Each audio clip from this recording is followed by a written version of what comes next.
आप सुन रहे हैं जगत गुरु तत्वदर्शी संत रामपाल जी महाराज द्वारा लिखित पुस्तक गीता तेरा ज्ञान अमृत का पेज नंबर 140। हिंदी अनुवाद। हे मात ब्रह्मा, मैं तथा शिव तुम्हारे ही प्रभाव से जन्मवान हैं, नित्य नहीं हैं, अर्थात हम अविनाशी नहीं हैं। फिर अन्य इंद्रादि दूसरे देवता किस प्रकार नित्य हो सकते हैं? तुम ही अविनाशी हो, प्रकृति तथा सनातनी देवी हो। पृष्ठ 11-12 अध्याय 5 श्लोक 8। यदि दयार्ग्रमना न सदाम्बिके कथमेहम विहितः च तमोगुणः कमलजश्च रजोगुण संभवः सुविहितः किमु सत्वगुणो हरियः। अनुवाद। भगवान शंकर बोले, हे मात, यदि हमारे ऊपर आप दयायुक्त हो तो मुझे तमोगुण क्यों बनाया? कमल से उत्पन्न ब्रह्मा को रजोगुण किस लिए बनाया तथा विष्णु को सत्गुण क्यों बनाया, अर्थात जीवों के जन्म मृत्यु रूपी दुष्कर्म में क्यों लगाया? श्लोक 12। रमे से स्वप्तिन पुरुषम सदा तव गतिम न ही वह विद्म शिवे। हिंदी। अपने पति पुरुष अर्थात काल भगवान के साथ सदा भोग विलास करती रहती हो, आपकी गति कोई नहीं जानता। निष्कर्ष। उपरोक्त प्रमाणों से प्रमाणित हुआ कि रजगुण ब्रह्मा, सतगुण विष्णु तथा तमगुण शिव है। ये तीनों नाशवान हैं। दुर्गा का पति ब्रह्म यानी काल है, यह उसके साथ भोग विलास करता है। ब्रह्म यानी काल की अव्यक्त रहने की प्रतिज्ञा। सूक्ष्म वेद से शेष सृष्टि रचना। तीनों पुत्रों की उत्पत्ति के पश्चात ब्रह्म ने अपनी पत्नी दुर्गा यानी प्रकृति से कहा, मैं प्रतिज्ञा करता हूँ कि भविष्य में मैं किसी को अपने वास्तविक रूप में दर्शन नहीं दूंगा, जिस कारण से मैं अव्यक्त माना जाऊंगा। दुर्गा से कहा कि आप मेरा भेद किसी को मत देना, मैं गुप्त रहूंगा। दुर्गा ने पूछा कि क्या आप अपने पुत्रों को भी दर्शन नहीं दोगे? ब्रह्म ने कहा, मैं अपने पुत्रों को तथा अन्य को किसी भी साधना से दर्शन नहीं दूंगा, यह मेरा अटल नियम रहेगा। दुर्गा ने कहा, यह तो आपका उत्तम नियम नहीं है जो आप अपनी संतान से भी छुपे रहोगे। तब काल ने कहा, दुर्गा मेरी विवशता है, मुझे 1,00,000 मानव शरीरधारी प्राणियों का आहार करने का श्राप लगा है। यदि मेरे पुत्रों यानी ब्रह्मा, विष्णु, महेश को पता लग गया तो ये उत्पत्ति, स्थिति तथा संहार का कार्य नहीं करेंगे, इसलिए यह मेरा अनुत्तम नियम सदा रहेगा। जब ये तीनों कुछ बड़े हो जाएं तो इन्हें अचेत कर देना, मेरे विषय में नहीं बताना, नहीं तो मैं तुझे भी दंड दूंगा। दुर्गा इस डर के मारे वास्तविकता नहीं बताती, इसीलिए गीता अध्याय 7 श्लोक 24 में कहा है कि यह बुद्धिहीन जन समुदाय मेरे अनुत्तम नियम से अपरिचित हैं कि मैं कभी भी किसी के सामने प्रकट नहीं होता, अपनी योग माया से छुपा रहता हूँ। इसलिए मुझ अव्यक्त को मनुष्य रूप में आया हुआ अर्थात कृष्ण मानते हैं। अबुद्धयः यानी बुद्धिहीन, मम यानी मेरे, अनुत्तमम यानी अनुत्तम अर्थात घटिया, अव्ययम यानी अविनाशी, परम भावम यानी विशेष भाव को, अजानन्तः यानी न जानते हुए, माम अव्यक्तम यानी मुझ अव्यक्त को, व्यक्तिम यानी मनुष्य रूप में, आपन्नम यानी आया, मन्यन्ते यानी मानते हैं, अर्थात मैं कृष्ण नहीं हूँ। गीता अध्याय 7 श्लोक 24। आप सुन रहे हैं जगत गुरु तत्वदर्शी संत रामपाल जी महाराज द्वारा लिखित पुस्तक गीता तेरा ज्ञान अमृत का पेज नंबर 141। गीता अध्याय 11 श्लोक 47 तथा 48 में कहा है कि यह मेरा वास्तविक काल रूप है। इसके दर्शन अर्थात ब्रह्म प्राप्ति न वेदों में वर्णित विधि से, न जप से, न तप से तथा न किसी क्रिया से हो सकती है। जब तीनों बच्चे युवा हो गए तब माता भवानी यानी प्रकृति अष्टंगी ने कहा कि तुम सागर मंथन करो। प्रथम बार सागर मंथन किया तो ज्योति निरंजन ने अपने श्वासों द्वारा 4 वेद उत्पन्न किए। उनको गुप्त वाणी द्वारा आज्ञा दी कि सागर में निवास करो। 4 वेद निकले, वह ब्रह्मा ने लिए। वस्तु लेकर तीनों बच्चे माता के पास आए, तब माता ने कहा कि 4 वेदों को ब्रह्मा रखे व पढ़े। नोट। वास्तव में पूर्ण ब्रह्म ने ब्रह्म अर्थात काल को 5 वेद प्रदान किए थे, लेकिन ब्रह्म ने केवल 4 वेदों को प्रकट किया, 5वां वेद छुपा दिया, जो पूर्ण परमात्मा ने स्वयं प्रकट होकर कबीरगिरभी अर्थात कबीरवाणी यानी कबीर वाणी द्वारा लोकोक्तियों व दोहों के माध्यम से प्रकट किया है। दूसरी बार सागर मंथन किया तो 3 कन्याएं मिली। माता ने तीनों को बांट दिया। प्रकृति यानी दुर्गा ने अपने ही अन्य 3 रूप यानी सावित्री, लक्ष्मी तथा पार्वती धारण किए तथा समुद्र में छुपा दी। सागर मंथन के समय बाहर आ गई। वही प्रकृति 3 रूप हुई तथा भगवान ब्रह्मा को सावित्री, भगवान विष्णु को लक्ष्मी, भगवान शंकर को पार्वती पत्नी रूप में दी। तीनों ने भोग विलास किया। सुर तथा असुर दोनों पैदा हुए। जब तीसरी बार सागर मंथन किया तो 14 रत्न ब्रह्मा को तथा अमृत विष्णु को व देवताओं को, मध यानी शराब असुरों को तथा विष परमार्थ शिव ने अपने कंठ में ठहराया। यह तो बहुत बाद की बात है। जब ब्रह्मा वेद पढ़ने लगा तो पता चला कि कोई सर्व ब्रह्मांडों की रचना करने वाला कुल का मालिक पुरुष यानी प्रभु और है। तब ब्रह्मा जी ने विष्णु जी व शंकर जी को बताया कि वेदों में वर्णन है कि सृजनहार कोई और प्रभु है, परंतु वेद कहते हैं कि भेद हम भी नहीं जानते। उसके लिए संकेत है कि किसी तत्वदर्शी संत से पूछो। तब ब्रह्मा माता के पास आया और सब वृतांत कह सुनाया। माता कहा करती थी कि मेरे अतिरिक्त और कोई नहीं है, मैं ही करता हूँ, मैं ही सर्वशक्तिमान हूँ। परंतु ब्रह्मा ने कहा कि वेद ईश्वर कृत हैं, यह झूठ नहीं हो सकते। दुर्गा ने कहा कि तेरा पिता तुझे दर्शन नहीं देगा, उसने प्रतिज्ञा की हुई है। तब ब्रह्मा ने कहा माता जी, अब आपकी बात पर अविश्वास हो गया है। मैं उस पुरुष यानी प्रभु का पता लगाकर ही रहूंगा। दुर्गा ने कहा कि यदि वह तुझे दर्शन नहीं देगा तो तुम क्या करोगे? ब्रह्मा ने कहा कि मैं आपको शक्ल नहीं दिखाऊंगा। दूसरी तरफ ज्योति निरंजन ने कसम खाई है कि मैं अव्यक्त रहूंगा, किसी को दर्शन नहीं दूंगा, अर्थात 21 ब्रह्मांड में कभी भी अपने वास्तविक काल रूप में आकार में नहीं आऊंगा। आप सुन रहे हैं जगत गुरु तत्वदर्शी संत रामपाल जी महाराज द्वारा लिखित पुस्तक गीता तेरा ज्ञान अमृत का पेज नंबर 142, गीता अध्याय नंबर 7 का श्लोक नंबर 24। अव्यक्तम व्यक्तिम आपन्नम मन्यन्ते माम अबुद्धयः परम भावम अजानन्तः मम अव्ययम अनुत्तमम। अनुवाद: अबुद्धयः यानी बुद्धिहीन लोग, मम यानी मेरे, अनुत्तमम यानी अश्रेष्ठ, अव्ययम यानी अटल, परम यानी परम, भावम यानी भाव को, अजानन्तः यानी न जानते हुए, अव्यक्तम यानी अदृश्यमान, माम यानी मुझ काल को, व्यक्तिम यानी नर रूप आकार में, कृष्ण आपन्नम यानी प्राप्त हुआ, मन्यन्ते यानी मानते हैं। गीता अध्याय नंबर 7 का श्लोक नंबर 25। न अहम प्रकाशः सर्वस्य योगमाया स्मावृतः मूढ़ः अयम न अभिजानाति लोकः माम अजम अव्ययम। अनुवाद: अहम यानी मैं, योगमाया स्मावृतः यानी योग माया से छिपा हुआ, सर्वस्य यानी सबके, प्रकाशः यानी प्रत्यक्ष, न यानी नहीं होता अर्थात अदृश्य अर्थात अव्यक्त रहता हूँ इसलिए, अजम यानी जन्म न लेने वाले, अव्ययम यानी अविनाशी अटल भाव को, अयम यानी यह, मूढ़ः यानी अज्ञानी, लोकः यानी जन समुदाय संसार, माम यानी मुझे, न यानी नहीं, अभिजानाति यानी जानता अर्थात मुझको कृष्ण समझता है। क्योंकि ब्रह्म अपनी शब्द शक्ति से अपने नाना रूप बना लेता है। यह दुर्गा का पति है, इसलिए इस मंत्र में कह रहा है कि मैं श्री कृष्ण आदि की तरह दुर्गा से जन्म नहीं लेता। ब्रह्मा का अपने पिता यानी काल ब्रह्म की प्राप्ति के लिए प्रयत्न। तब दुर्गा ने ब्रह्मा जी से कहा कि अलख निरंजन तुम्हारा पिता है, परंतु वह तुम्हें दर्शन नहीं देगा। ब्रह्मा ने कहा कि मैं दर्शन करके ही लौटूंगा। माता ने पूछा कि यदि तुझे दर्शन नहीं हुए तो क्या करेगा? ब्रह्मा ने कहा मैं प्रतिज्ञा करता हूँ, यदि पिता के दर्शन नहीं हुए तो मैं आपके समक्ष नहीं आऊंगा। यह कहकर ब्रह्मा जी व्याकुल होकर उत्तर दिशा की तरफ चल दिया, जहाँ अंधेरा ही अंधेरा है। वहाँ ब्रह्मा ने 4 युग तक ध्यान लगाया परंतु कुछ भी प्राप्ति नहीं हुई। काल ने आकाशवाणी की कि दुर्गा सृष्टि रचना क्यों नहीं की? भवानी ने कहा कि आपका ज्येष्ठ पुत्र ब्रह्मा जिद करके आपकी तलाश में गया है। ब्रह्म यानी काल ने कहा उसे वापस बुला लो, मैं उसे दर्शन नहीं दूंगा।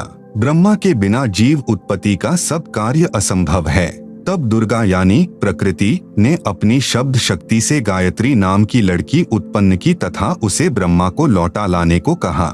गायत्री ब्रह्मा जी के पास गई परंतु ब्रह्मा जी समाधि लगाए हुए थे, उन्हें कोई आभास ही नहीं था कि कोई आया है। तब आदि कुमारी यानी प्रकृति ने गायत्री को ध्यान द्वारा बताया कि इसके चरण स्पर्श कर। तब गायत्री ने ऐसा ही किया। ब्रह्मा जी का ध्यान भंग हुआ तो क्रोधवश बोले कि कौन पापिन है जिसने मेरा ध्यान भंग किया है, मैं तुझे श्राप दूंगा। गायत्री कहने लगी कि मेरा दोष नहीं है, पहले मेरी बात सुनो तब श्राप देना। आप सुन रहे हैं जगत गुरु तत्वदर्शी संत रामपाल जी महाराज द्वारा लिखित पुस्तक गीता तेरा ज्ञान अमृत का पेज नंबर 143। मेरे को माता ने तुम्हें लौटा लाने को कहा है क्योंकि आपके बिना जीव उत्पत्ति नहीं हो सकती। ब्रह्मा ने कहा कि मैं कैसे जाऊं, पिताजी के दर्शन हुए नहीं, ऐसे जाऊं तो मेरा उपहास होगा। यदि आप माता जी के समक्ष यह कह दें कि ब्रह्मा को पिता यानी ज्योति निरंजन के दर्शन हुए हैं, मैंने अपनी आंखों से देखा है, तो मैं आपके साथ चलूं। तब गायत्री ने कहा कि आप मेरे साथ संभोग यानी सेक्स करोगे तो मैं आपकी झूठी साक्षी यानी गवाही भरूंगी। तब ब्रह्मा ने सोचा कि पिता के दर्शन हुए नहीं, वैसे जाऊं तो माता के सामने शर्म लगेगी और चारा नहीं दिखाई दिया। फिर गायत्री से रति क्रिया यानी संभोग की। तब गायत्री ने कहा कि क्यों न एक गवाह और तैयार किया जाए। ब्रह्मा ने कहा बहुत ही अच्छा है। तब गायत्री ने शब्द शक्ति से एक लड़की यानी पुहपवती नाम की पैदा की तथा उससे दोनों ने कहा कि आप गवाही देना कि ब्रह्मा ने पिता के दर्शन किए हैं। तब पुहपवती ने कहा कि मैं क्यों झूठी गवाही दूं? हाँ, यदि ब्रह्मा मेरे से रति क्रिया यानी संभोग करे तो गवाही दे सकती हूँ। गायत्री ने ब्रह्मा को समझाया यानी उकसाया कि और कोई चारा नहीं है। तब ब्रह्मा ने पुहपवती से संभोग किया तो तीनों मिलकर आदि माया यानी प्रकृति के पास आए। दोनों देवियों ने उपरोक्त शर्त इसलिए रखी थी कि यदि ब्रह्मा माता के सामने हमारी झूठी गवाही को बता देगा तो माता हमें श्राप दे देगी, इसलिए उसे भी दोषी बना लिया। यहाँ महाराज गरीब दास जी कहते हैं कि दास गरीब यह चूक धुरोधुर, माता दुर्गा द्वारा ब्रह्मा को श्राप देना। तब माता ने ब्रह्मा से पूछा क्या तुझे तेरे पिता के दर्शन हुए? ब्रह्मा ने कहा हाँ मुझे पिता के दर्शन हुए हैं।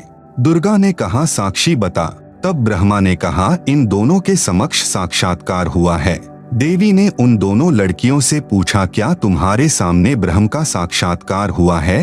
तब दोनों ने कहा कि हाँ, हमने अपनी आंखों से देखा है।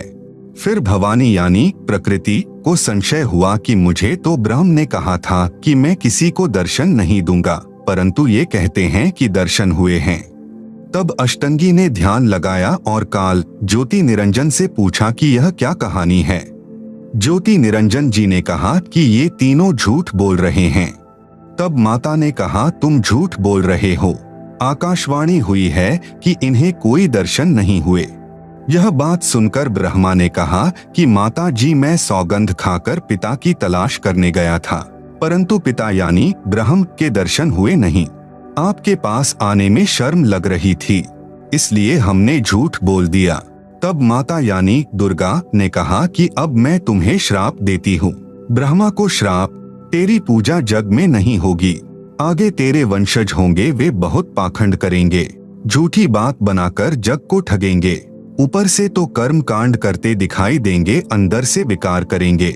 आप सुन रहे हैं जगत गुरु तत्वदर्शी संत रामपाल जी महाराज द्वारा लिखित पुस्तक गीता तेरा ज्ञान अमृत का पेज नंबर 144। कथा पुराणों को पढ़कर सुनाया करेंगे, स्वयं को ज्ञान नहीं होगा कि सद्ग्रंथों में वास्तविकता क्या है। फिर भी मानवश तथा धन प्राप्ति के लिए गुरु बनकर अनुयायियों को लोकवेद यानी शास्त्र विरुद्ध दंत कथा सुनाया करेंगे। देवी देवों की पूजा करके तथा करवा के दूसरों की निंदा करके कष्ट पर कष्ट उठाएंगे। जो उनके अनुयायी होंगे उनको परमार्थ नहीं बताएंगे, दक्षिणा के लिए जगत को गुमराह करते रहेंगे, अपने आप को सबसे अच्छा मानेंगे, दूसरों को नीचा समझेंगे। जब माता के मुख से यह सुना तो ब्रह्मा मूर्छित होकर जमीन पर गिर गया। बहुत समय उपरांत होश में आया। गायत्री को श्राप, तेरे कई सांड पति होंगे, तू मृतलोक में गाय बनेगी। पुहपवती को श्राप, तेरी जगह गंदगी में होगी, तेरे फूलों को कोई पूजा में नहीं लाएगा। इस झूठी गवाही के कारण तुझे यह नरक भोगना होगा। तेरा नाम केवड़ा केतकी होगा, यानी हरियाणा में कुसोंधी कहते हैं। यह गंदगी यानी कुर्डियों वाली जगह पर होती है। इस प्रकार तीनों को श्राप देकर माता भवानी बहुत पछताई। इस प्रकार पहले तो जीव बिना सोचे मन यानी काल निरंजन के प्रभाव से गलत कार्य कर देता है, परंतु जब आत्मा यानी सत्पुरुष अंश के प्रभाव से उसे ज्ञान होता है तो पीछे पछताना पड़ता है। जिस प्रकार माता पिता अपने बच्चों को छोटी सी गलती के कारण ताड़ते हैं क्रोधवश होकर, परंतु बाद में बहुत पछताते हैं, यही प्रक्रिया मन यानी काल निरंजन के प्रभाव से सर्व जीवों में क्रियावान हो रही है। हाँ, यहाँ एक बात विशेष है कि निरंजन यानी काल ब्रह्म ने भी अपना कानून बना रखा है कि यदि कोई जीव किसी दुर्बल जीव को सताएगा तो उसे उसका बदला देना पड़ेगा।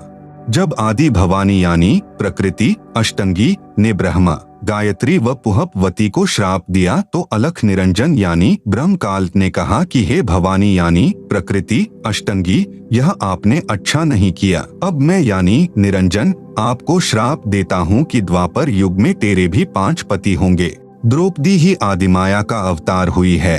जब यह आकाशवाणी सुनी तो आदि माया ने कहा कि हे ज्योति निरंजन यानी काल, मैं तेरे वश पड़ी हूँ, जो चाहे सो कर ले।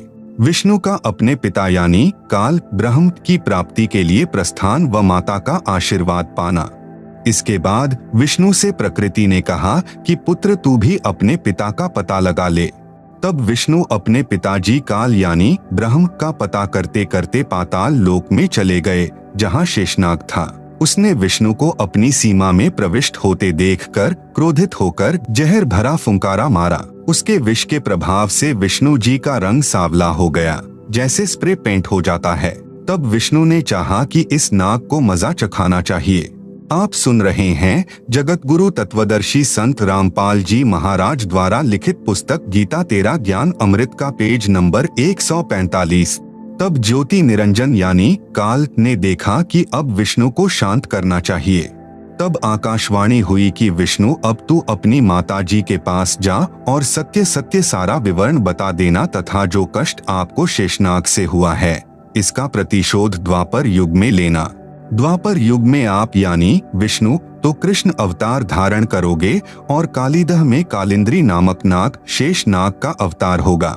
ऊंच होई के नीच सतावे ताकर ओएल यानी बदला मोही सो पावे, जो जीव देई पीर पुनि काहू हम पुनि ओएल दिवावे ताहू। तब विष्णु जी माता जी के पास आए तथा सत्य सत्य कह दिया कि मुझे पिता के दर्शन नहीं हुए। इस बात से माता यानी प्रकृति बहुत प्रसन्न हुई और कहा कि पुत्र तू सत्यवादी है। अब मैं अपनी शक्ति से तेरे पिता से मिलाती हूँ तथा तेरे मन का संशय खत्म करती हूँ। कबीर देख पुत्र तो ही पिता भीटाऊ, तोरे मन का धोखा मिटाऊ। मन स्वरूप करता कह जानो, मनते दूजा और न मानो। स्वर्ग पाताल दौर मन केरा, मन अस्थिर मन अह अनेरा। निरंकार मन ही को कहिए, मन की आस निश दिन रहिए। देखूं पलटी शून्य मह ज्योति, जहाँ पर झिलमिल झालर होती। इस प्रकार माता यानी अष्टंगी प्रकृति ने विष्णु से कहा कि मन ही जग का करता है, यही ज्योति निरंजन है। ध्यान में जो 1000 ज्योतियां नजर आती हैं, वही उसका रूप है। जो शंख घंटा आदि का बाजा सुना, यह महास्वर्ग में निरंजन का ही बज रहा है। तब माता यानी अष्टंगी प्रकृति ने कहा कि हे पुत्र, तुम सब देवों के सरताज हो और तेरी हर कामना व कार्य मैं पूर्ण करूंगी। तेरी पूजा सर्व जग में होगी। आपने मुझे सच सच बताया है। काल के 21 ब्रह्मांडों के प्राणियों की विशेष आदत है कि अपनी व्यर्थ महिमा बनाता है। जैसे दुर्गा जी श्री विष्णु जी को कह रही है कि तेरी पूजा जग में होगी। मैंने तुझे तेरे पिता के दर्शन करा दिए।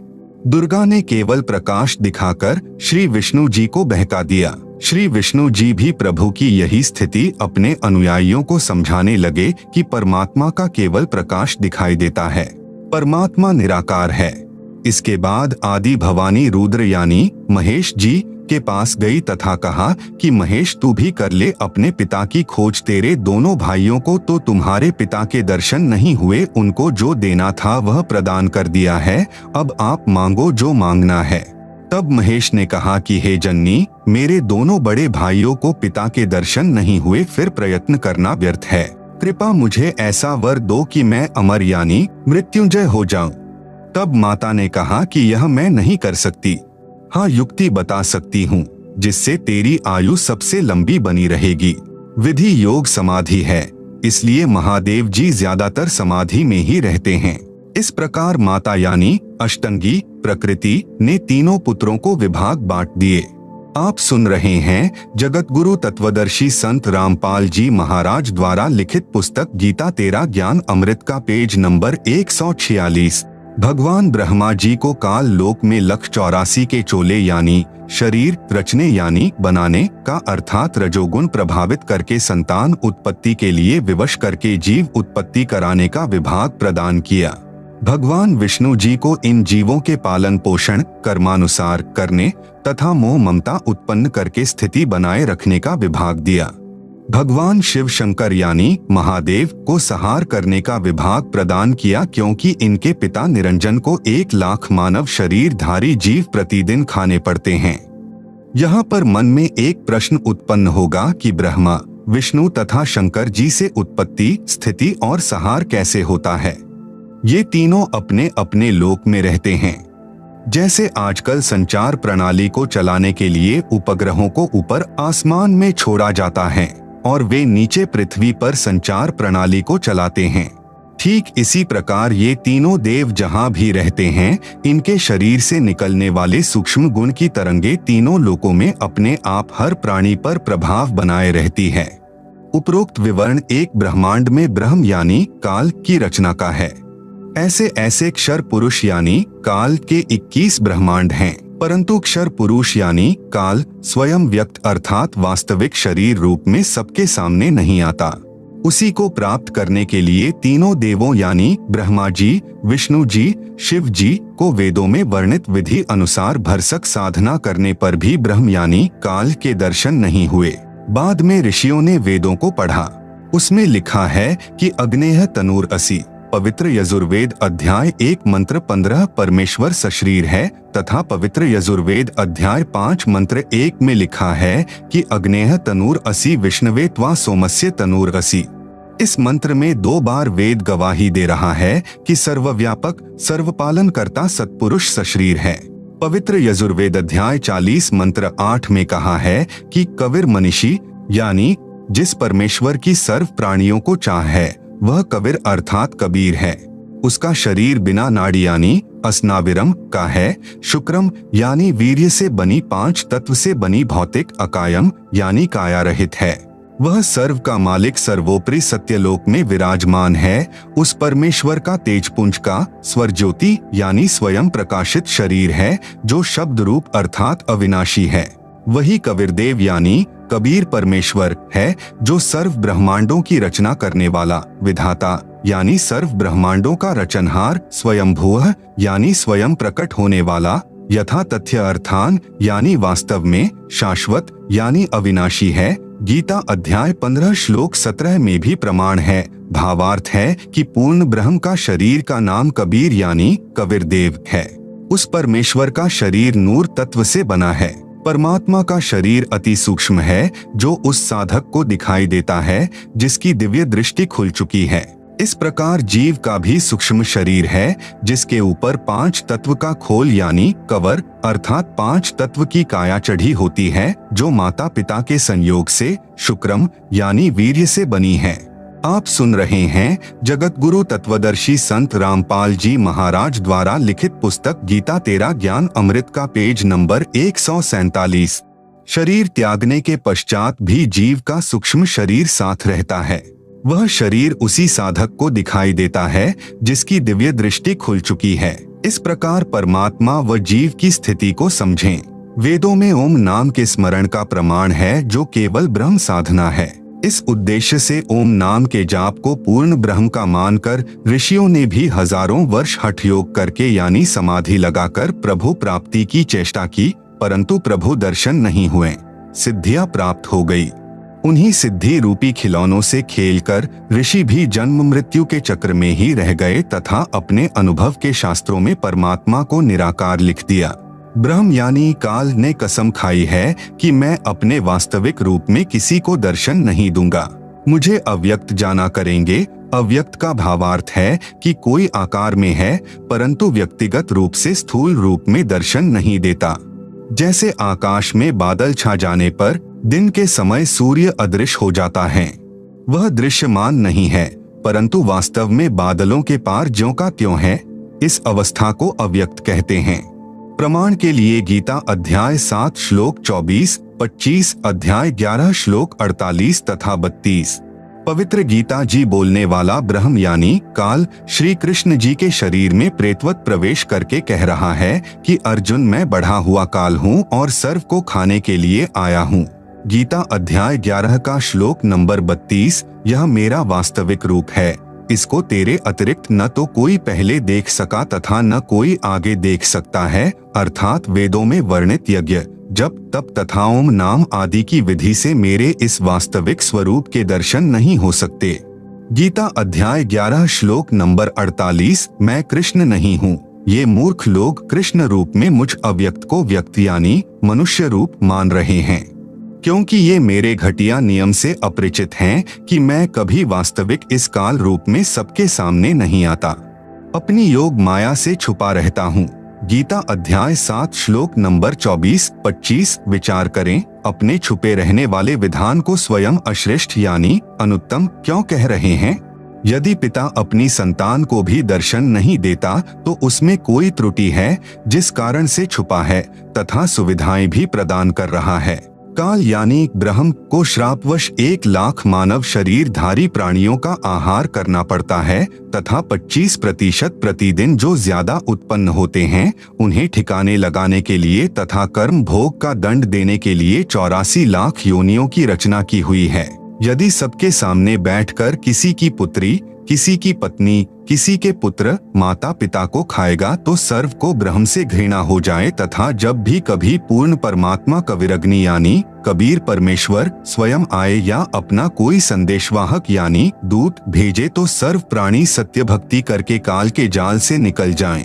जगत गुरु तत्वदर्शी संत रामपाल जी महाराज द्वारा लिखित पुस्तक गीता तेरा ज्ञान अमृत का पेज नंबर 148 पर ब्रह्मलोक का लघु चित्र तथा पेज नंबर 149 पर ज्योति निरंजन यानी काल ब्रह्म के लोक यानी 21 ब्रह्मांड का लघु चित्र दिया गया है, जिसे आप पुस्तक में देख सकते हैं।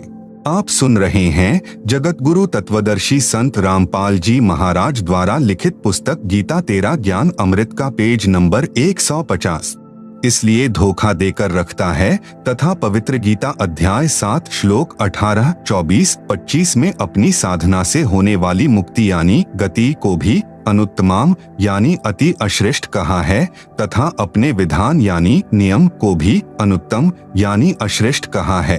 प्रत्येक ब्रह्मांड में बने ब्रह्मलोक में एक महास्वर्ग बनाया है।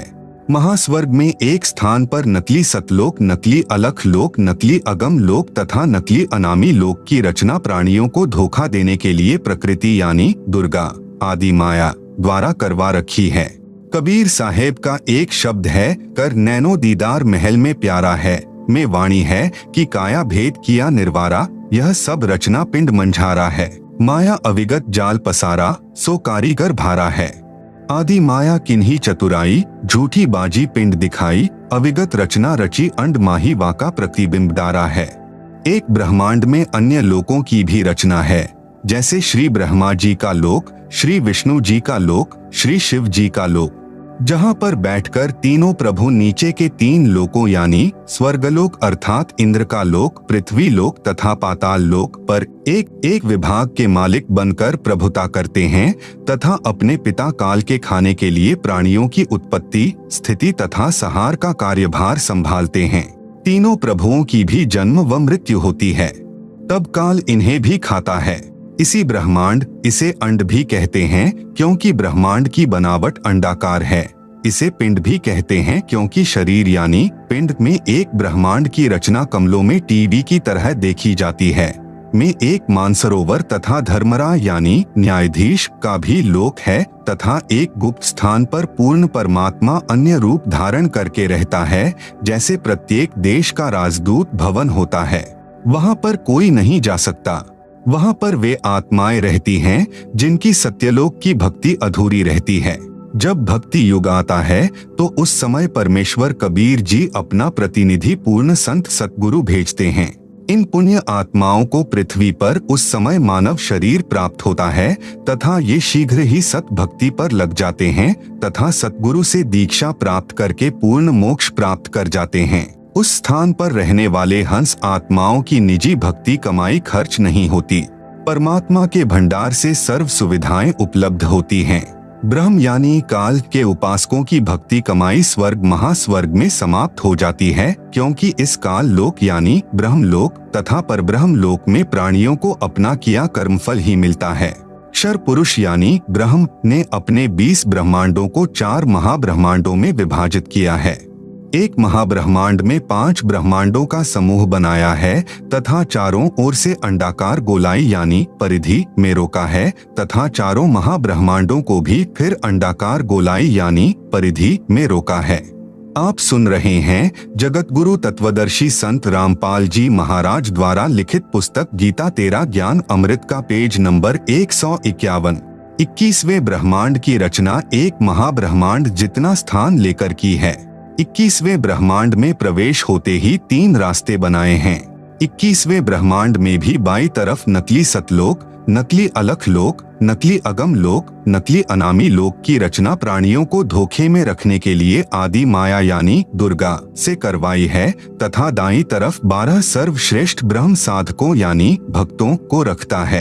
फिर प्रत्येक युग में उन्हें अपने संदेश वाहक यानी संत सतगुरु बनाकर पृथ्वी पर भेजता है, जो शास्त्र विधि रहित साधना व ज्ञान बताते हैं तथा स्वयं भी भक्तिहीन हो जाते हैं तथा अनुयायियों को भी काल जाल में फंसा जाते हैं। फिर वे गुरुजी तथा अनुयायी दोनों ही नरक में जाते हैं। फिर सामने एक ताला लगा रखा है, वह रास्ता काल यानी ब्रह्म के निज लोक में जाता है, जहाँ पर यह ब्रह्म यानी काल अपने वास्तविक मानव सदृश काल रूप में रहता है। इसी स्थान पर एक पत्थर की टुकड़ी तवे के आकार की यानी चपाती पकाने की लोहे की गोल प्लेट सी होती है, स्वतः गर्म रहती है, जिस पर 1 लाख मानव शरीरधारी प्राणियों के सूक्ष्म शरीर को भूनकर उनमें से गंदगी निकाल कर खाता है। उस समय सर्व प्राणी बहुत पीड़ा अनुभव करते हैं तथा हाहाकार मच जाती है। फिर कुछ समय उपरांत वे बेहोश हो जाते हैं, जीव मरता नहीं। फिर धर्मराय के लोक में जाकर कर्माधार से अन्य जन्म प्राप्त करते हैं तथा जन्म मृत्यु का चक्कर बना रहता है। उपरोक्त सामने लगा ताला ब्रह्म यानी काल केवल अपने आहार वाले प्राणियों के लिए कुछ क्षण के लिए खोलता है। पूर्ण परमात्मा के सत्य नाम व सार नाम से यह ताला स्वयं खुल जाता है। ऐसे काल का जाल पूर्ण परमात्मा कबीरदेव यानी कबीर साहेब ने स्वयं ही अपने निजी भक्त धर्मदास जी को समझाया। परब्रह्म के 7 संख ब्रह्मांडों की स्थापना कबीर परमेश्वर यानी कबीरदेव ने आगे बताया है कि परब्रह्म यानी अक्षर पुरुष ने अपने कार्य में गफलत की, क्योंकि यह मानसरोवर में सो गया तथा जब परमेश्वर यानी मैंने अर्थात कबीर साहेब ने उस सरोवर में अंडा छोड़ा तो अक्षर पुरुष यानी परब्रह्म ने उसे क्रोध से देखा। इन दोनों अपराधों के कारण इसे भी 7 संख ब्रह्मांडों सहित सतलोक से बाहर कर दिया।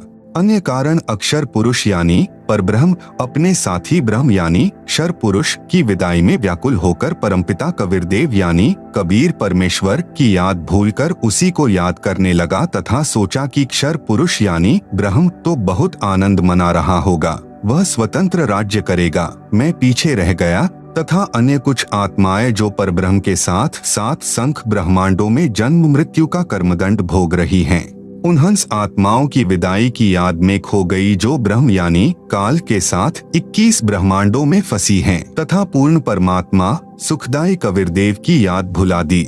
आप सुन रहे हैं जगत गुरु तत्वदर्शी संत रामपाल जी महाराज द्वारा लिखित पुस्तक गीता तेरा ज्ञान अमृत का पेज नंबर 152। परमेश्वर कबीरदेव के बार बार समझाने पर भी आस्था कम नहीं हुई। परब्रह्म यानी अक्षर पुरुष ने सोचा कि मैं भी अलग स्थान प्राप्त करूं तो अच्छा रहे। यह सोचकर राज्य प्राप्ति की इच्छा से सारनाम का जाप प्रारंभ कर दिया। इसी प्रकार अन्य आत्माओं ने यानी जो परब्रह्म के साथ संख ब्रह्मांडों में फंसी हैं, सोचा कि वे जो ब्रह्म के साथ आत्माएं गई हैं वे तो वहां मौज मस्ती मनाएंगे, हम पीछे रह गए।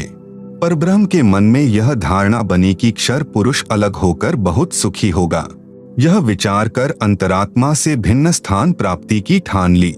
परब्रह्म यानी अक्षर पुरुष ने हठ योग नहीं किया, परंतु केवल अलग राज्य प्राप्ति के लिए सहज ध्यान योग विशेष कसक के साथ करता रहा। अलग स्थान प्राप्त करने के लिए पागलों की तरह विचरने लगा, खाना पीना भी त्याग दिया। अन्य कुछ आत्माएं जो पहले काल ब्रह्म के साथ गई आत्माओं के प्रेम में व्याकुल थी, वे अक्षर पुरुष के वैराग्य पर आसक्त होकर उसे चाहने लगी। पूर्ण प्रभु के पूछने पर परब्रह्म ने अलग स्थान मांगा तथा कुछ हंसात्माओं के लिए भी याचना की। तब कबीर देव ने कहा कि जो आत्मा आपके साथ स्वेच्छा से जाना चाहें उन्हें भेज देता हूँ। पूर्ण प्रभु ने पूछा कि कौन हंस आत्मा परब्रह्म के साथ जाना चाहता है, सहमति व्यक्त करे। बहुत समय उपरांत एक हंस ने स्वीकृति दी, फिर देखा देखी उन सर्व आत्माओं ने भी सहमति व्यक्त कर दी। सर्वप्रथम स्वीकृति देने वाले हंस को स्त्री रूप बनाया, उसका नाम ईश्वरी माया यानी प्रकृति सुरती रखा तथा अन्य आत्माओं को उस ईश्वरी माया में प्रवेश करके अचिंत द्वारा अक्षर पुरुष यानी परब्रह्म के पास भेजा। पतिव्रता पद से गिरने की सजा पाई। कई युगों तक दोनों साथ संख ब्रह्मांडों में रहे, परंतु परब्रह्म ने दुर्व्यवहार नहीं किया। ईश्वरी माया की स्वेच्छा से अंगीकार किया तथा अपनी शब्द शक्ति द्वारा नाखूनों से स्त्री इंद्री यानी योनि बनाई। ईश्वरी देवी की सहमति से संतान उत्पन्न की। इसलिए परब्रह्म के लोक यानी 7 संख ब्रह्मांडों में प्राणियों को तप्तशिला का कष्ट नहीं है तथा वहाँ पशु पक्षी भी ब्रह्म लोक के देवों से अच्छे चरित्र युक्त हैं। आयु भी बहुत लंबी है, परंतु जन्म मृत्यु कर्माधार पर कर्मदंड तथा परिश्रम करके ही उदर पूर्ति होती है। स्वर्ग तथा नरक भी ऐसे ही बने हैं। परब्रह्म यानी अक्षर पुरुष को 7 संख ब्रह्मांड उसके इच्छा रूपी भक्ति ध्यान अर्थात सहज समाधि विधि से की उसकी कमाई के प्रतिफल में प्रदान किए तथा सत्यलोक से भिन्न स्थान पर गोलाकार परिधि में बंद करके 7 संख ब्रह्मांडों सहित अक्षर ब्रह्म व ईश्वरी माया को निष्कासित कर दिया। पूर्ण ब्रह्म यानी सत्पुरुष असंख्य ब्रह्मांडों जो सत्यलोक आदि में हैं तथा ब्रह्म के 21 ब्रह्मांडों तथा परब्रह्म के 7 संख ब्रह्मांडों का भी प्रभु यानी मालिक है, अर्थात परमेश्वर कबीरदेव कुल का मालिक है। आप सुन रहे हैं जगत गुरु तत्वदर्शी संत रामपाल जी महाराज द्वारा लिखित पुस्तक गीता तेरा ज्ञान अमृत का पेज नंबर 153। श्री ब्रह्मा जी, श्री विष्णु जी तथा श्री शिव जी आदि के 4 भुजाएं तथा 16 कलाएं हैं तथा प्रकृति देवी यानी दुर्गा की 8 भुजाएं हैं तथा 64 कलाएं हैं। ब्रह्म यानी क्षर पुरुष की 1000 भुजाएं हैं तथा 1000 कलाएं हैं तथा 21 ब्रह्मांडों का प्रभु है। परब्रह्म यानी अक्षर पुरुष की 10,000 भुजाएं हैं तथा 10,000 कला हैं तथा 7 संख ब्रह्मांडों का प्रभु है। पूर्ण ब्रह्म यानी परम अक्षर पुरुष अर्थात सत्पुरुष की असंख्य भुजाएं तथा असंख्य कलाएं हैं तथा ब्रह्म के 21 ब्रह्मांड व परब्रह्म के 7 संख ब्रह्मांडों सहित असंख्य ब्रह्मांडों का प्रभु है। प्रत्येक प्रभु अपनी सर्व भुजाओं को समेटकर केवल 2 भुजाएं भी रख सकते हैं तथा जब चाहे सर्व भुजाओं को भी प्रकट कर सकते हैं। पूर्ण परमात्मा परब्रह्म के प्रत्येक ब्रह्मांड में भी अलग स्थान बनाकर अन्य रूप में गुप्त रहता है।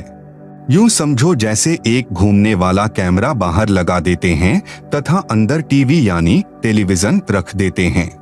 टीवी पर बाहर का सर्व दृश्य नजर आता है तथा दूसरा टीवी बाहर रखकर अंदर का कैमरा स्थायी करके रख दिया जाए। उसमें केवल अंदर बैठे प्रबंधक का चित्र दिखाई देता है, जिससे सर्व कर्मचारी सावधान रहते हैं।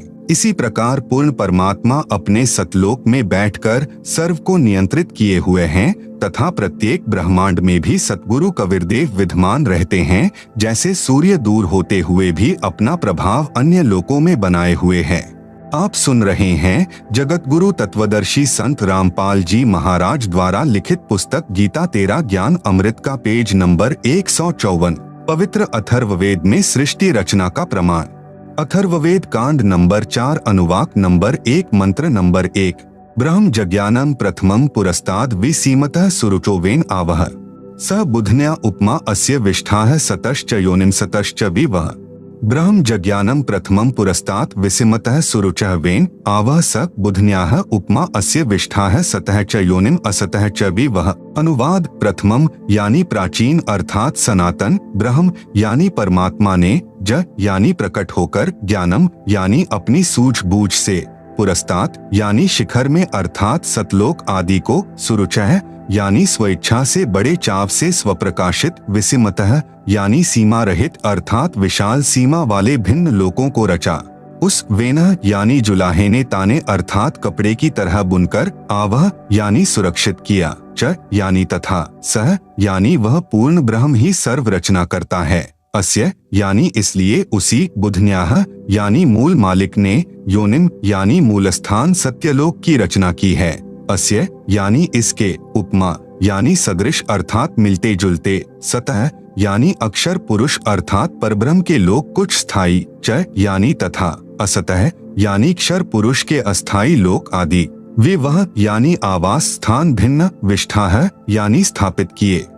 भावार्थ पवित्र वेदों को बोलने वाला ब्रह्म यानी काल कह रहा है कि सनातन परमेश्वर ने स्वयं अनामय यानी अनामी लोक से सत्यलोक में प्रकट होकर अपनी सूझबूझ से कपड़े की तरह रचना करके ऊपर के सतलोक आदि को सीमा रहित स्वप्रकाशित अजर अमर अर्थात अविनाशी ठहराए तथा नीचे के परब्रह्म के साथ संख ब्रह्मांड तथा ब्रह्म के 21 ब्रह्मांड व इनमें छोटी से छोटी रचना भी उसी परमात्मा ने अस्थायी की है। अथर्ववेद कांड नंबर 4 अनुवाक नंबर 1 मंत्र नंबर 2 यम पितया राष्ट्रयत्वग्रे प्रथमाय जनुषे भुवनेष्ठा है तस्मा एतम सुरुचम हवार्मह्यम धर्मम श्रीणान्तु प्रथमाय धास्यवे। यम पितया राष्ट्री एतु अग्रे प्रथमाय जनुषे भुवनेष्ठा तस्मा एतम सुरुचम हवार्मह्यम धर्मम श्रीणान्तु प्रथमाय धास्यवे। अनुवाद यम यानी इसी, पितृया यानी जगत पिता परमेश्वर ने, एतु यानी इस, अग्रे यानी सर्वोत्तम, प्रथमाय यानी सर्व से पहली माया परानंदनी, राष्ट्री यानी राजेश्वरी शक्ति अर्थात पराशक्ति जिसे आकर्षण शक्ति भी कहते हैं, को जनुषे यानी उत्पन्न करके, भुवनेष्ठाः यानी लोक स्थापना की, तस्मा यानी उसी परमेश्वर ने, सुरुचम यानी बड़े चाव के साथ स्वेच्छा से, एतम यानी इस, प्रथमाय यानी प्रथम उत्पत्ति की शक्ति अर्थात पराशक्ति के द्वारा, हवार्मह्यम यानी एक दूसरे के वियोग को रोकने अर्थात आकर्षण शक्ति के, श्रीणान्तु यानी गुरुत्व आकर्षण को परमात्मा ने आदेश दिया सदा रहो उस कभी समाप्त न होने वाले, धर्मम यानी स्वभाव से, धास्यवे यानी धारण करके ताने अर्थात कपड़े की तरह बुनकर रोके हुए हैं। आप सुन रहे हैं जगत गुरु तत्वदर्शी संत रामपाल जी महाराज द्वारा लिखित पुस्तक गीता तेरा ज्ञान अमृत का पेज नंबर 155। भावार्थ जगत पिता परमेश्वर ने अपनी शब्द शक्ति से राष्ट्रीय अर्थात सबसे पहली माया राजेश्वरी उत्पन्न की तथा उसी पराशक्ति के द्वारा एक दूसरे को आकर्षण शक्ति से रोकने वाले कभी न समाप्त होने वाले गुण से उपरोक्त सर्व ब्रह्मांडों को स्थापित किया है। अथर्ववेद कांड नंबर 4 अनुवाक नंबर 1 मंत्र नंबर 3 प्रयोजगे विद्वानस्य बंधुर्विश्वा देवानाम जनिमा विवक्ति ब्रह्म ब्रह्मण उज्जभार मध्यान्निचरुच्चैः स्वधा अभिप्रतस्थ प्रयोजगे विद्वानस्य बंधोः विश्वा देवानाम जनिमा विवक्ति ब्रह्म ब्रह्मण उज्जभार मध्यात् निचैः उच्चैः स्वधा अभिप्रतस्थ।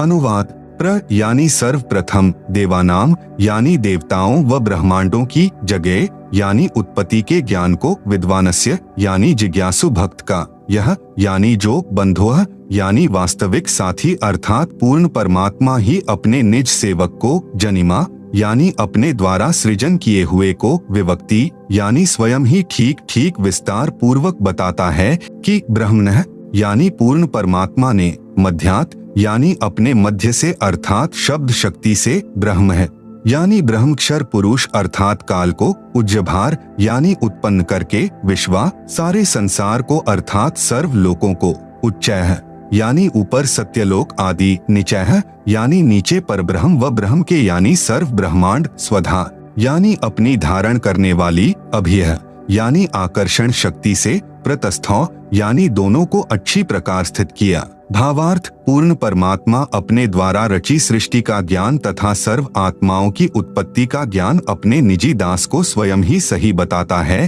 कि पूर्ण परमात्मा ने अपने मध्य अर्थात अपने शरीर से अपनी शब्द शक्ति के द्वारा ब्रह्म यानी क्षर पुरुष काल की उत्पत्ति की तथा सर्व ब्रह्मांडों को ऊपर सतलोक, अलखलोक, अगमलोक, अनामी लोक आदि तथा नीचे परब्रह्म के साथ संख ब्रह्मांड तथा ब्रह्म के 21 ब्रह्मांडों को अपनी धारण करने वाली आकर्षण शक्ति से ठहराया हुआ है। जैसे पूर्ण परमात्मा कबीर परमेश्वर यानी कबीरदेव ने अपने निजी सेवक अर्थात सखा श्री धर्मदास जी, आदरणीय गरीबदास जी आदि को अपने द्वारा रची सृष्टि का ज्ञान स्वयं ही बताया। उपरोक्त वेद मंत्र भी यही समर्थन कर रहा है। अथर्ववेद कांड नंबर 4 अनुवाक नंबर 1 मंत्र नंबर 4। स हि दिवः स पृथिव्या ऋतस्था मही क्षेमं रोदसी अकस्भायत महान मही अस्कभायत विजातः धाम सदम पार्थिवम चरजय। स हि दिवः स पृथिव्या ऋतस्था मही क्षेमं रोदसी अकस्भायत महान मही अस्कभायत विजातः धाम सदम पार्थिवम चरजय। आप सुन रहे हैं जगत गुरु तत्वदर्शी संत रामपाल जी महाराज द्वारा लिखित पुस्तक गीता तेरा ज्ञान अमृत का पेज नंबर 156। अनुवाद। सह यानी उसी सर्वशक्तिमान परमात्मा ने ही यानी निःसंदेह दिवह यानी ऊपर के चारों दिव्य लोक जैसे सत्यलोक, अलखलोक, अगम लोक तथा अनामी अर्थात अकह लोक अर्थात दिव्य गुणों युक्त लोकों को ऋतस्था यानी सत्य स्थिर अर्थात अजर अमर रूप से स्थिर किए। स यानी उन्हीं के समान पृथिव्या यानी नीचे के पृथ्वी वाले सर्व लोकों जैसे परब्रह्म के साथ संख तथा ब्रह्म काल के 21 ब्रह्मांड मही यानी पृथ्वी तत्व से क्षेमम यानी सुरक्षा के साथ अस्कभायत यानी ठहराया रोदसी यानी आकाश तत्व तथा पृथ्वी तत्व दोनों से ऊपर नीचे के ब्रह्मांडों को जैसे आकाश एक सूक्ष्म तत्व है। आकाश का गुण शब्द है। पूर्ण परमात्मा ने ऊपर के लोक शब्द रूप रचे जो तेजपुंज के बनाए हैं तथा नीचे के परब्रह्म यानी अक्षर पुरुष के सप्त संख ब्रह्मांड तथा ब्रह्मक्षर पुरुष के 21 ब्रह्मांडों को पृथ्वी तत्व से अस्थायी रचा। महान यानी पूर्ण परमात्मा ने पार्थिवम यानी पृथ्वी वाले, वि यानी भिन्न भिन्न, धाम यानी लोक, च यानी और, सदम यानी आवास स्थान, मही यानी पृथ्वी तत्व से, रजह यानी प्रत्येक ब्रह्मांड में छोटे छोटे लोकों की जातः यानी रचना करके, अस्कभायत यानी स्थिर किया। भावार्थ, ऊपर के चारों लोक सत्यलोक, अलखलोक, अगम लोक, अनामी लोक यह तो अजर अमर स्थायी अर्थात अविनाशी रचे हैं तथा नीचे के ब्रह्म तथा परब्रह्म के लोकों को अस्थायी रचना करके तथा अन्य छोटे छोटे लोक भी उसी परमेश्वर ने रचकर स्थिर किए। अथर्ववेद कांड नंबर 4 अनुवाक नंबर 1 मंत्र 5। स बुधन्यादाष्ट्र जनुषो अभ्यग्रम बृहस्पतिर्देवता तस्य सम्राट अहर्यत शुक्रम ज्योतिषो जनिष्ठात् द्युमन्तो विवसन्तु विप्राह।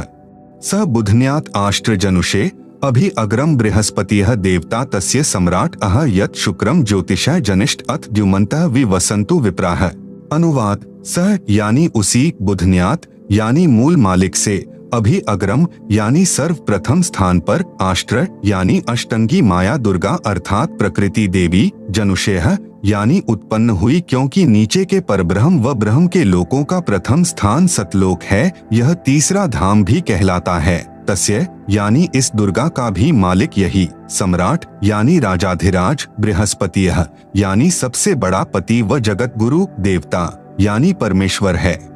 यत यानी जिससे, अह यानी सबका वियोग हुआ, अथ यानी इसके बाद, ज्योतिषः यानी ज्योति रूप निरंजन अर्थात काल के, शुक्रम यानी वीर्य अर्थात बीज शक्ति से, जनिष्ठ यानी दुर्गा के उदर से उत्पन्न होकर, विप्राह यानी भक्त आत्माएं, वि यानी अलग से, धूमन्तः यानी मनुष्य लोक तथा स्वर्ग लोक में ज्योति निरंजन के आदेश से दुर्गा ने कहा, वसंतु यानी निवास करो अर्थात वे निवास करने लगी।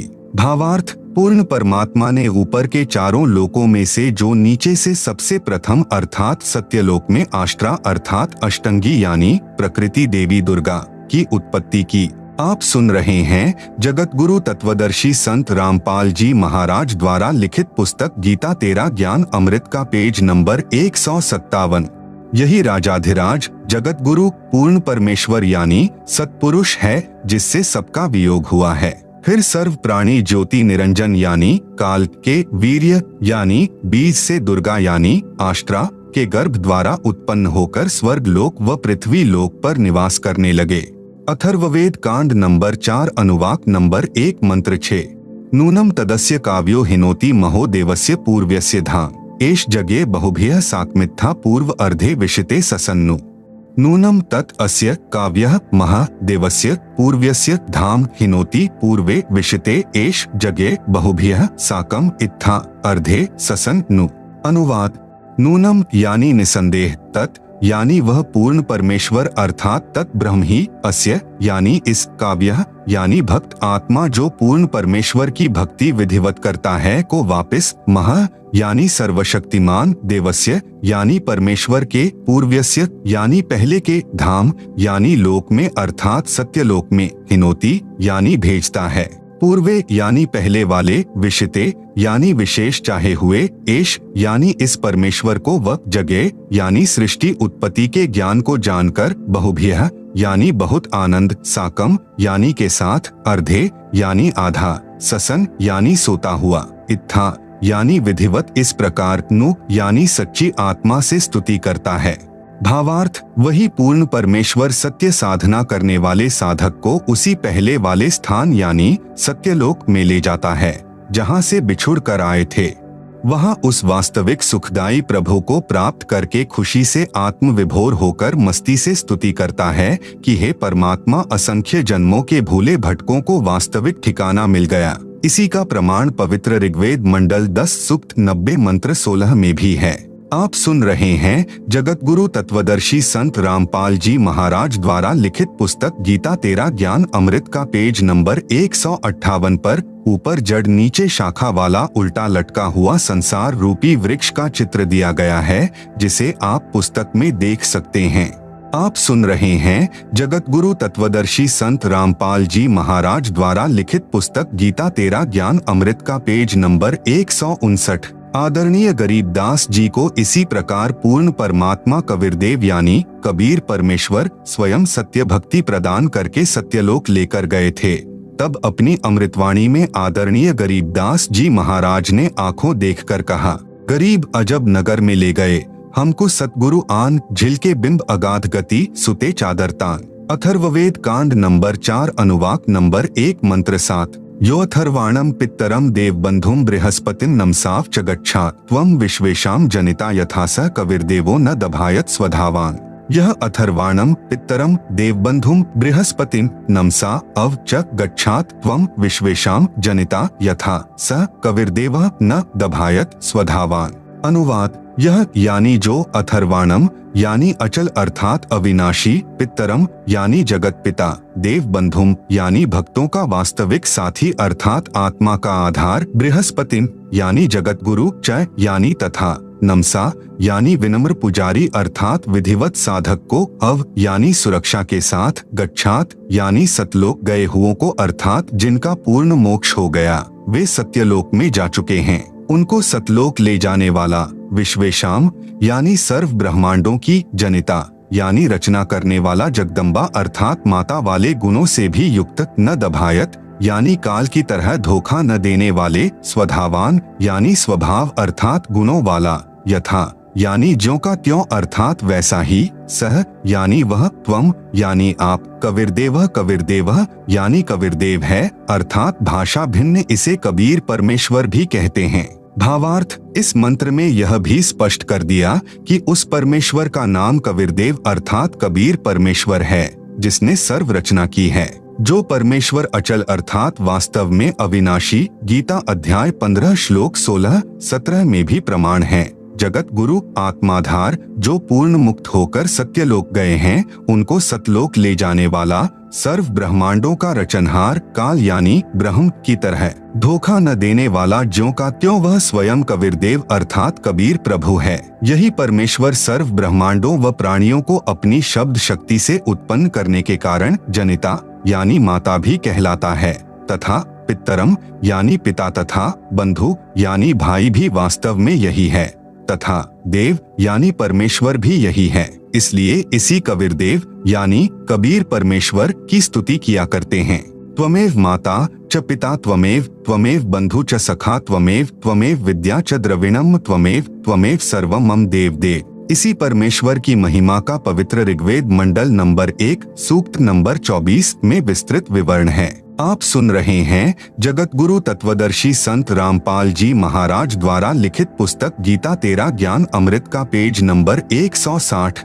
पवित्र ऋग्वेद में सृष्टि रचना का प्रमाण। ऋग्वेद मंडल 10 सूक्त 90 मंत्र 1 सहस्र शीर्षा पुरुषः सहस्राक्षः सहस्रपात् स भूमिं विश्वतोम वरित्वात्यतिष्ठत् दशांगुलम। सहस्र शीर्षा पुरुषः सहस्राक्षः सहस्रपात् स भूमिं विश्वतः वृत्वा अत्यातिष्ठत् दशंगुलम। अनुवाद पुरुषः यानी विराट रूप काल भगवान अर्थात क्षर पुरुष, सहस्र शीर्षा यानी 1000 सिरों वाला, सहस्राक्षः यानी 1000 आँखों वाला, सहस्रपात यानी 1000 पैरों वाला है। स यानी वह काल, भूमिम यानी पृथ्वी वाले 21 ब्रह्मांडों को, विश्वतः यानी सब ओर से, दशंगुलम यानी 10 अंगुलियों से अर्थात पूर्ण रूप से काबू किए हुए, वृत्वा यानी गोलाकार घेरे में घेर कर, अत्यातिष्ठत यानी इससे बढ़कर अर्थात अपने काल लोक में सबसे न्यारा भी 21वें ब्रह्मांड में ठहरा है अर्थात रहता है।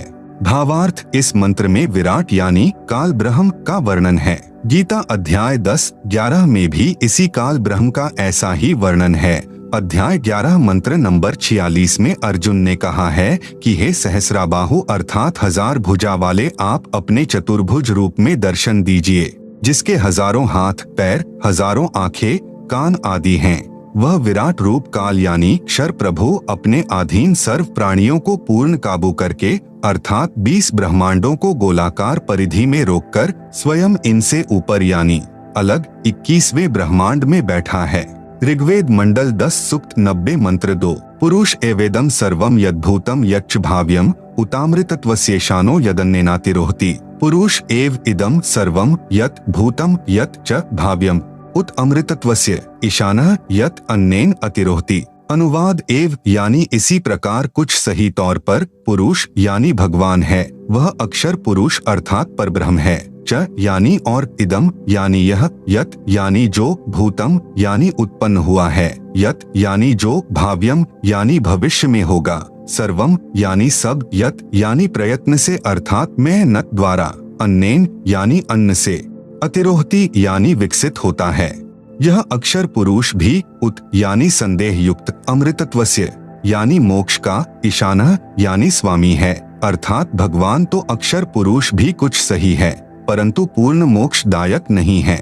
भावार्थ इस मंत्र में परब्रह्म यानी अक्षर पुरुष का विवरण है जो कुछ भगवान वाले लक्षणों से युक्त है परंतु इसकी भक्ति से भी पूर्ण मोक्ष नहीं है, इसलिए इसे संदेह युक्त मुक्तिदाता कहा है। इसे कुछ प्रभु के गुणों युक्त इसलिए कहा है कि यह काल की तरह तप्तशिला पर भून कर नहीं खाता।